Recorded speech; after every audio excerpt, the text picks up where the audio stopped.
Welcome to Season 4 of the Soccer Coaching Podcast, brought to you in association with our friends at Spond. Thank you for listening. I hope you enjoy this episode.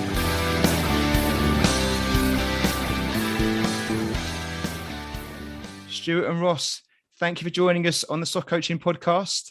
Obviously, Stewart, you're out in Brisbane, Australia, and Ross, you're a bit more local, I think up in Cambridge way. How are you both? Yeah, very well. Thanks for joining us. I know what we're going to cover today is obviously all the hard work you guys put into this particular resource or resources that you make available. But before we start that, it's always good for listeners to know a bit about your journeys. And I know they're slightly different and what you currently do is slightly different as well. So maybe if we start with you, Stewart, just a brief background to what it is you've been doing and what it is you currently do. Yeah, so at the moment, I'm the founder of Football DNA, which is an online resource for coaches and players around the world. And prior to getting into this kind of platform and venture, I started out as a grassroots coach, as many of us do, when I was 16, 17, when I was still playing as a youth player, and kind of transferred my coaching skills into analysis skills, working at different various clubs in the Football League, Peterborough, Rotherham and Lincoln, which is where I know Ross from. And I've been lucky enough to spend 7 years, I think, as a professional analyst. And then I took over my analysis experience to Australia, where I am now, working at Brisbane Roar, last year in the A-League, and doing some work for the FFA, scouting for the Socceroos and the Olyroos. And kind of during my time as an analyst, I developed the platform Football DNA, kind of reflecting on my experiences as a coach and kind of the insights I can gain from the professional game as well, and kind of tied them both together to where I am today, really. Thanks, Stuart. So that's quite young to be a grassroots football coach at 16, 17. What age group did you start coaching? Was it older ones or younger ones? No, I started with the young ones. I think the enthusiasm and the energy and the kind of no fear of looking like a bit of a muppet was kind of ideal for what I needed at that time. And then I'm still coaching now a bit in Australia. So I'm in a few schools and a few different age groups. But yeah, predominantly the younger ones like Ross, to be honest. I know from looking at the stuff you provided, I'm sure the analysis stuff is an important part of that. Obviously, the other part of that puzzle is kind of the coach and the practitioner stuff. And I think maybe that's where Ross fits in. So Ross, do you mind sharing us a bit about your background too and what it is you currently do? Yeah, so I'm currently the lead 9s and 10s coach for West Ham United's academy. I've been at the club now for coming into my third season, and then previously worked for Lincoln City, Cambridge United, Clover Coaching, TSF Academy and Norwich. And I've sort of been now started volunteering at 14 as a coach, and then went sort of part-time similar to Stewart for Norwich. And then, now we're close to 15 years worth of experience in working in it. So obviously this is audio only, but I can see the visuals. You both look far too young. So whatever you've done it very well, because you don't look stressed by the whole process. Most coaches I meet, like in their 30s or 40s, are beaten up and battered by the whole experience. So you're obviously doing something right. And your link then is through Lincoln, is it, you two? That's how you kind of met each other and stayed in contact? Yeah, that was so I was working within the academy as the foundation phase lead at Lincoln City, and Stewart was obviously working with the first team and supporting the club on the analysis stuff. So it was kind of there, actually. I actually recall a meeting where you guys were talking about setting up some content for grassroots coaches, and just over time have helped the company in contributing towards podcasts, session plans, curriculums, and lots of different bits. And it's been brilliant for myself just to kind of put down some ideas and in the hope that it's going to benefit some of those coaches that are on the site. Definitely. And even though Stuart ran off to Brisbane and left you still managed to keep him, working with him and don't let him get away that easy, right? Absolutely. We have a small window in the mornings where we can talk before when I'm getting up and he's going to bed. So, but yeah, it's still been good, and it sort of works well with sort of my work, and also it's been really important to me to get some opportunities where I can put down some bits and some ideas, really. So. Okay, excellent. Well, look, Stewart, Ross, obviously, Stewart, this is, the Football DNA is what we're going to cover for the next 25 minutes or so and have a real good look at that and what it's all about. You set it up, you founded it. It would be great to know kind of like your philosophy around football, because that's going to influence, I'm sure, how you put things together and what you share. And then maybe we can talk to Ross about his philosophy too and see how they align up and where the common factors are. I appreciate you have coached Stewart, but obviously your background is more in analysis more recently, but I'm sure you've got a philosophy still about how you think football should look and how it should be played, and maybe some of the principles around coaching and playing stuff. So if you don't mind, could you give like an overview of how you see football and if you've got any philosophy or kind of game principles? Yeah, I mean, I kind of think from my experiences in professional football and even in youth development, I know that they're kind of two different areas, but it's kind of using your players in the best way possible for an outcome. At the senior level, I guess that's to win ultimately. And even as you come to more towards the end of the youth development phase, you start to look at more winning and working around those better players who are going to be the ones to break into the first team. And I think I've kind of learned there's no right way to play football. I think a good combination of playing out from the back and a good combination of direct play are both needed at different times as a team and throughout the season. And that's kind of been the biggest thing for me is there's no right way to play. You've just got to play the way your players and that suits the environment and even the teams you're playing against from an analysis point of view as well. But in terms of the junior level, I think it's got to be all around fun, engaging content, and sessions that are going to really promote learning and creating an environment that's going to practice that. And has that changed since you were 16 years old and the first time we went out with those young kids on the grass? I'm going to imagine it probably has, because we've all been there when we started off and we probably had our cues and it was all about us. Was that your experience too? And has that evolved? Yeah, I mean, the fun element hasn't changed. Yeah.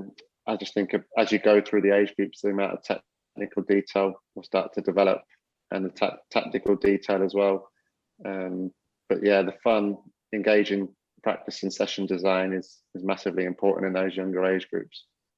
Awesome. And I'm going to guess, Stuart, as well, the fact that you're working in a professional space where results are important, you kind of get to see, what the end result needs to look like. So I think Ross working with the younger kids, especially at West Ham, maybe is more around development and not quite as much around results, I would imagine. But I guess having that side of the equation where you know what the end product looks like, then that helps feed into the stuff you put together with regards to content. Yeah, I mean, the site's really more heavily focused around the younger age groups. Okay. Rather than the older age groups. But I think even when Ross is developing his players at West Ham, I think they're still looking to develop traits and the techniques that are required to progress through the levels and age groups and into the first team, and working around that philosophy that he's got and the club. So I think the coach has really got to understand his principles of play, his philosophy, and then kind of adapt the content we provide on the website to his way of working. We've got loads of content on the site, but we want to provide a platform that gives coaches ideas to adapt and use how they want to, rather than just copy and paste. And we want to give them the ownership of developing their own ideas and their own understanding of the game. So Ross, and if you don't mind, dovetailing into that quite nicely, kind of your philosophy around football, working with young ones, I can imagine what it's kind of about, but how do you see football, particularly at the foundation phase, and then how do you develop those players through to kind of progress their careers, they work through the ages? Yeah, for me, it's just really much about, I think when I look at what coaching is, it's about relationships and environment. So I tend to try and tailor my work based on the needs of the individuals and creating a varied program through giving them a wide range of different experiences. And ultimately, we want to support young children to be able to adapt as they progress through the foundation phase and into the youth development phase. And similarly, we want to develop staff that can adapt too. But I think looking at the needs of your players, the needs of the environment, and things like culture, things like who you're working with, things like what types of players you're trying to develop, what the outcomes are for the program that you're in, they ultimately dictate what type of program you put together. And I think having worked across different organizations and in different environments and different cultures, that's been the biggest thing that I've learned to do, is just to try and adapt how I create the program based on those that I'm working with. And Ross, obviously West Ham Academy kids, even at 8, 9 and 10, these are very good young players. I've seen some of the games and things, and I know how the level you're at with the players that you've got. Can some of this stuff that you do with these particular players transfer back into the grassroots space? Because most grassroots coaches, we're not working with, I don't like the word, but the elite players, if you like, or the strongest in those age groups. Is the content you provide and the things you do with these players transferable out into the grassroots space with maybe players that are a little bit not at that level?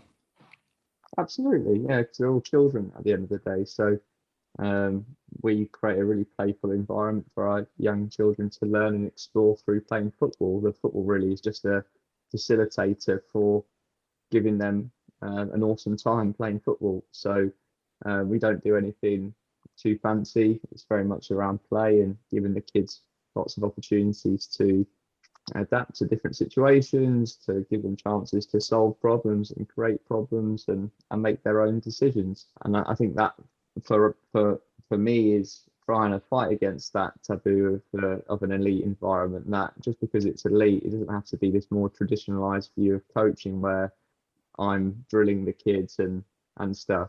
They're children at the end of the day. The only difference between these kids is that they're really talented and getting an opportunity to play for a big football club, amongst all the other kids that play academy football. But I try not to treat them as players. I try to treat them as children. And, I think for me, that's probably been my biggest learning through my experiences of coaching, that I've got it wrong a lot of times of trying to, and probably lost sight of what it's all about, which is just the kids playing football with their mates. So. Yeah. So Stewart, back to you if you don't mind, just kind of the background to Football DNA, how it came about, and kind of what was the purpose of putting it together and your hopes? Yeah, so as Ross has kind of mentioned there before, it was set up when I was at Lincoln City in 2018. Well, the idea was 2017 and the site launched in 2018. And it was with the goalkeeping coach at the time, Jimmy Walker. We kind of came up with an idea of there's a space in the market, I guess, for a website that provides coaching content for grassroots players, but also elite players. And kind of the key idea was to provide a resource that had everything really. So it wasn't just about outfield players; it was about goalkeepers. It was about sports science. It was about well-being and nutrition. And we didn't really see anyone that had kind of the complete platform. So we decided, why don't we build one? And kind of using our experience in professional football and even myself in grassroots football, we decided to build a platform that kind of gave the best of everything. So the insights from professionals that we had involved, we had some good contacts in the game, that we could draw on their experiences, their practices and content, and bring it back towards grassroots. And kind of the purpose is we want to help coaches, we want to help players develop, and provide a resource that we've seen is clearly something that people are looking for. And how does it work with you two then, with regards to getting the content put together and out there? I guess two questions. One, how do you go about it working together? And also, how do you keep it kind of fresh and current and up to date? From my part, it's been really good for me in terms of for my own professional development. I've particularly with the podcast tried to reach out to individuals that I've got a specialism in a particular area, or got an area that I'm intrigued by, which can help support me in my own development also. But is there something that I think would be beneficial for all coaches? So generally over time, things like the podcast and the coaches forums have been largely around topics that both the site would benefit from, but it's also been really good for my own development too. That's kind of been on that front. And similarly with the session plans and the practices and the curriculums, it was really just about me putting down a bank of some of my own ideas really, and sort of trying to tailor them to the website and what Stewart was trying to achieve through that. I don't know if that answers it okay, Stewart. Yeah, I'm just kind of when the opportunity came to work with Ross, it was great because his experiences in that age group will really benefit Football DNA. He knew the type of practices that players need and players want. So working with Ross has been great because he's in it at the minute, and he's had the experience to kind of transfer that back into the grassroots game. And as Ross says, it doesn't matter if you're working with the elite players or grassroots. The content of the sessions are fairly similar. and the practices are the same.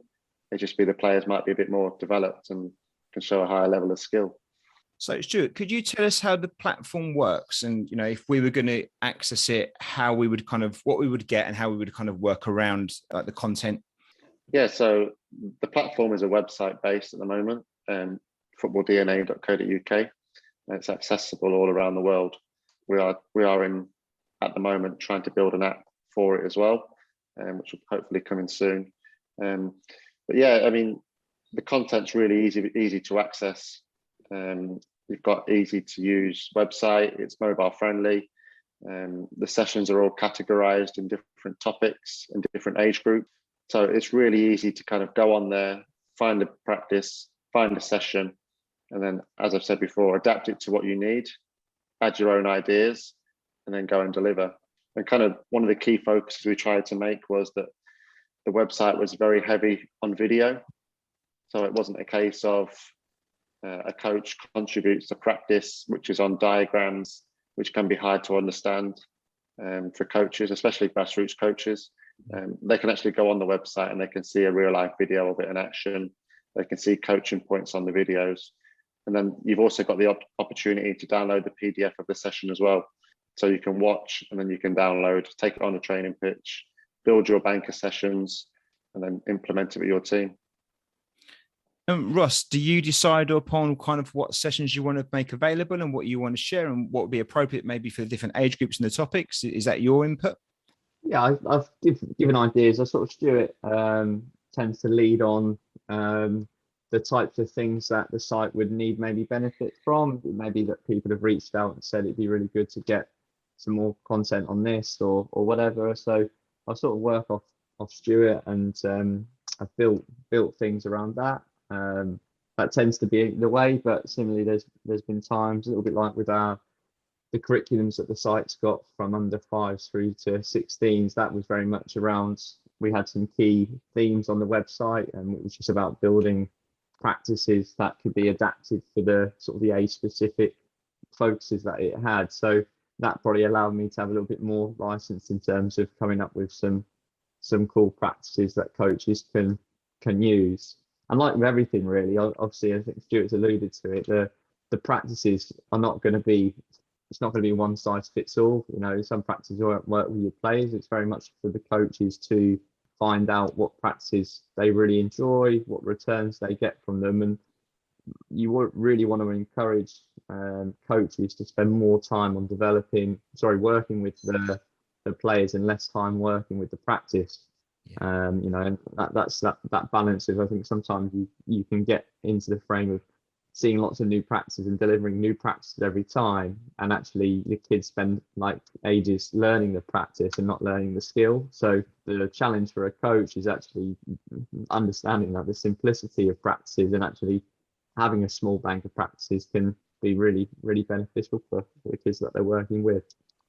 And what about your approach with regards to kind of technical stuff and game-based stuff in the sessions you provide? Does it have a combination of both, or is it technique mixed into the games, or do you kind of segregate one from the other? Yeah, again, I think it comes back to the needs of the program. So how I've approached the work I'm doing at the moment has been different to how I've been previous clubs. So I don't have a set way of working really. I think I try and adapt the program based on where I feel the kids need support. But I generally try to do stuff at training that they can't do at home. Yeah. That's sort of generally my rule. So things like keepy ups and unopposed based practice, of course there'll be some benefits to that, but I think if I've got the players for an hour and a half or a bit more contact that I've got a week, then really I just want to get them playing as much as possible. I think when you ask any kid what they want to do, they always say I want to play a match. So and actually so much learning can be taking place through play. There's not a way of measuring that really. So I'm fortunate enough now where I never get asked the question, can we play a match, because we're doing games-based stuff all the time, and then we just try and support those that need some more individual technical work with that away from the program.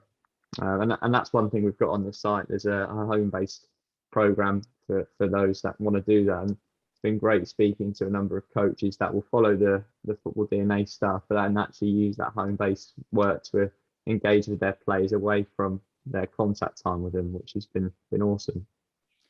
Well, that was kind of my next question there, Stuart. Really, I wondered like what the take has been from kind of clubs and coaches and players.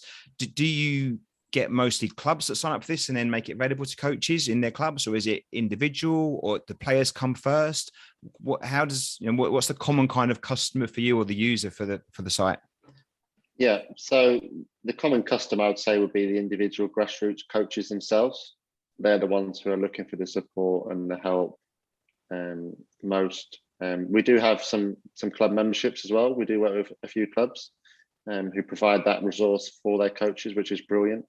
As a coach, but yeah, predominantly we have individual coaches and lots of grassroots coaches, to be honest, from 5 all the way up to 16s and adults. There's a really good kind of spread across the age groups. But yeah, the website's aimed for grassroots coaches because that's who we believe need the support, the help, and the ideas the most. And that's kind of why we've catered the content all around grassroots football. But it's not to say that it can't be used in elite environment. We do have professional coaches as members on the site, but predominantly it's a grassroots audience. And do you take feedback? And I don't mean feedback as in the quality of the resources, but kind of, is it engaging? Can you offer support around the session? So if I was to look at a session and not understand it or need to adapt it, could I contact you or possibly Ross and have a conversation around that? Is that something that's available? Yeah, absolutely. Yeah. We do have coaches who ask the questions. It's great, to be honest, to connect with them coaches as well, and kind of the amount of times we say, "Oh, I saw your practice. I've adapted it. I've used it in this way." For us, that's what it's there for, and it's brilliant. But yeah, I mean, we have plenty of opportunities for them to contact us on email, social media, and also through the coaches forums and the podcast that Ross does. We have lots of questions either Ross answers or we're able to get the guests to provide a specific answer as well. So yeah, it works really well, to be honest. Awesome. So Ross, if you don't mind, could you mention the podcast? It's Football DNA, isn't it? I think that's what you have to search for to find it. Can you mention a bit about that? And you've briefly touched on it, but just kind of how often you put episodes up and what you try and achieve by the podcast? Yeah. So Stuart will probably be able to tell you all the platforms it's on. I tend to use Spotify. That seems to be the way to go. But I know it's on probably a few other platforms. But if you search just Football DNA podcast, you'll get the opportunity of listening to my voice and nattering on for 30 to 35 minutes with different guests. But yeah, we have quite a wide range of different speakers so far, and we tend to release episodes monthly. We're on our second series of podcasts. Our last one we've just done is based around scanning. We're going to be looking to look at one around 4v4 football in the next episode. But we've had things around understanding about the brain, understanding about brain training. We've had things around football like freestyle and creativity. We've had stuff around the foundation phase. I've even done one where I've spoken about my own experiences and answered some questions that are quite common questions from the members on the Football DNA website. There's a really good one with Tom Statham that talks brilliantly around working with young children in the foundation phase. He's had a lot of experience working at Manchester United. But yeah, there's a real mixture of different podcasts, and obviously there's an abundance of podcasts that you can access and listen to. But I hope that they're quite useful in terms of they've got quite a specific focus. And if people listening in can take one or two things away from that, it'd be brilliant. And it's actually been awesome. I've had some parents of kids that I'm working with at the moment, but also from other clubs that have reached out to me and actually use those podcasts to help support how they're working with their children too. So the scanning one, for example, has been a really interesting one because actually if you're a parent and you're watching your child, just watch how they scan, and there may be some things that you can do to support them and the types of questions you might ask afterwards when you're traveling back in the car on the way home. Final question for you, I guess. Where do you see this heading, like coaching in maybe the next 5 or 10 years? I think it's moved quite a lot in the last 10 years. Do you think we're going to plateau and just kind of embed the stuff that we've got now? Or do you see there being some more kind of evolution around the corner? Yeah, I think I'm definitely feeling a change in the age groups that I'm working. I think particularly in England now we're in a really good place with the foundation phase by and large. I think we've still got some challenges systematically with academy football and also with grassroots football. But when you actually look at the intentions of coaching and games program, I think people have got a lot more access to understanding why it is they're delivering things, and that's the biggest thing. There's more understanding around the why. For me, the big thing that I think can be tackled will be around the games program that we provide the kids, not being so rigid on formats and really using the games program as an extension of training and being more creative with the games. Why are you playing this opposition? What level of opposition is it? What type of pitch size are you using? What type of surface? What type of format? All of these things which can help tailor the program and the games to the needs of your players. And that, I think, will be a big step forward for us in how we educate parents and coaches around what we're trying to achieve on a match day. That certainly is one big thing for me. But I think the amount of resources available now for coaches, I think there's going to be a point where we as a nation really see the benefits from all the work that's happening at grassroots level. I think we're starting to see it now. We've got a really exciting England team coming through, and I think that's only going to improve as time goes on. And Stuart, then finally for you, if that's okay, just really your plans and hopes for the Football DNA website moving forward. Yeah, I mean, to be honest, we're really grateful for the support we've had so far from the community of coaches that we currently have on the website. And we're just looking to grow that community, offer more resources, different styles of content, and really support those grassroots coaches even further. I mean, kind of the last year has been brilliant for Football DNA, to be honest, in terms of the amount of content we've been able to offer coaches.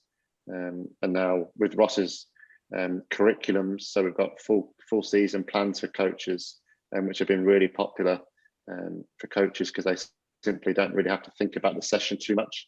They can kind of go on there, they pick it up, have a quick look, and they can deliver it easily. And I think those resources have really kind of benefited coaches in a huge way, to be honest. But yeah, we're looking to grow the platform. We're looking to add more videos. We're filming all the time, to be honest. We're looking to film sessions with Ross. I think kind of the more video content we can provide for coaches, and especially with the technical detail as well in those videos, really support those coaches even more. And kind of that's the main aim of it, really, is to provide as much resources as we can for a grassroots coach and support. But yeah, we're loving what we're doing at the moment, and the feedback's been great. And like I said, we're trying to build an app at the moment, which is close, which I think will bring on Football DNA even further, helping coaches access it. But yeah, we're just really enjoying connecting with so many coaches at the moment. It's been fantastic to see the feedback we've been getting. It's a great platform. It's a great foundation. There's definitely a space for it, and you've jumped in it, and you've made something really work. And I think what's brilliant with you two is you kind of have both pieces of the puzzle there with regards to the analytics kind of side of things as well as the practitioner side of stuff, and you put it together, and it's clear in what you provide and what you put out there. So I'm not surprised it's going from strength to strength. And with the other things you do as well with the podcast resources and the forums and things, it only adds to the fact that you're supporting grassroots coaches and helping them give their players a better experience and themselves a better journey, hopefully, which is all a good thing. If it's okay, my final question to both of you, and we ask this to all the guests: if there was one thing you could change about the world of coaching, just one, what might that be? And either of you can choose to go first on that. I think mine would be about trying to provide provision which was equal and fair and accessible to all. I still feel that sometimes being a parent, getting your child to take part in football can be quite expensive. particularly if you want to get them to, and they're doing really well and they're really talented. That's an expensive thing, traveling around the country, or even if it's grassroots and you're playing for an elite development center of some kind, that tends to be sometimes quite an expensive thing. And the game and football is for all. And I still think that's a big challenge around that. So more free provision, which would probably put us out of business, or Stewart out of business.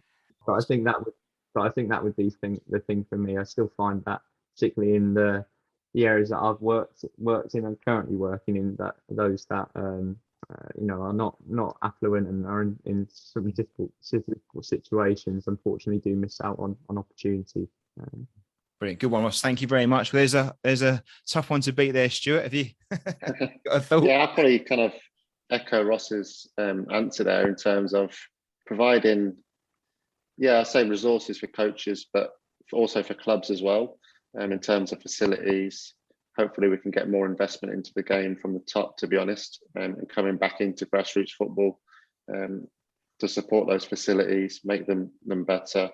And also in terms of coach education for clubs, it can be a challenge to support those clubs, to help them get resources like Football DNA, but more importantly, their coaching qualifications. So I think there's lots of work to be done there in terms of educating coaches, and hopefully that they can access more funding, because we know how hard running a grassroots clubs can be from fundraising. And like I said, we don't want to put that burden on the parents in terms of cost. So hopefully there's a way of generating more money back into the grassroots game. Thank you so much, guys. I really do appreciate it. Keep up the great work. The resources are brilliant. I'm sure it's just going to grow from strength to strength. Looking forward to getting the app. That'll be brilliant too. And the more podcast episodes. If people want to find out more about the platform or about you guys, what's the best way to kind of make contact or reach out to you? Yeah, so probably the best way is to follow our social media platforms. So on Twitter, it is footballdna_, and that's the same for Instagram. On Facebook, it is footballdna17. And obviously, have a look at the website, footballdna.co.uk. There's a free 30-day trial at the moment. So check it out. And I think, Ross, you'll be open for anyone following you on social media and through your LinkedIn. Absolutely. I try to stay off it as much as possible. But if anyone does want to reach out to me on Twitter, they can do. What my Twitter handle is, I have no idea. So that says it all, Ross, if you don't know yet. I can't help on that. I do share quite a bit on LinkedIn for the website and for other content and stuff. So if you see my ugly mug on LinkedIn, then feel free to connect with me and reach out. Brilliant. Thank you both. We'll put all the information in the show notes anyway, so people can find that. I'm so grateful for your time. You've had a busy, long day out there in Brisbane, Stewart. So thanks for jumping on later in the day for us. And Ross, you're starting your day off this morning with us over here. So thanks to you both. It'd be great to get you back on at some point, maybe to look at some of the actual content itself in more detail and break down some sessions and stuff. So if you're up for that at any point, the door is always open. And I'm sure we'll speak at some point in the future. Fantastic to be on. Great to speak to you. All the best. Thanks, Stewart. Thanks, Ross. Thank you. This episode is brought to you in association with our friends at Spond. Spond takes all the hassle out of organising any group event and is ideal for coaches and managers when dealing with the administration of their teams. We've been using the Spond app for about 2 seasons now, and it's been superb help in removing the hurdles so we can spend more time doing the things that we love. Spond works across any device and allows you to share files, create polls, schedules, manage events, attendances, make payments, send group and private messages, and it even syncs across with your calendar. For more information on Spond or this episode, please see the show notes. Thank you for listening, and we hope you enjoyed the episode.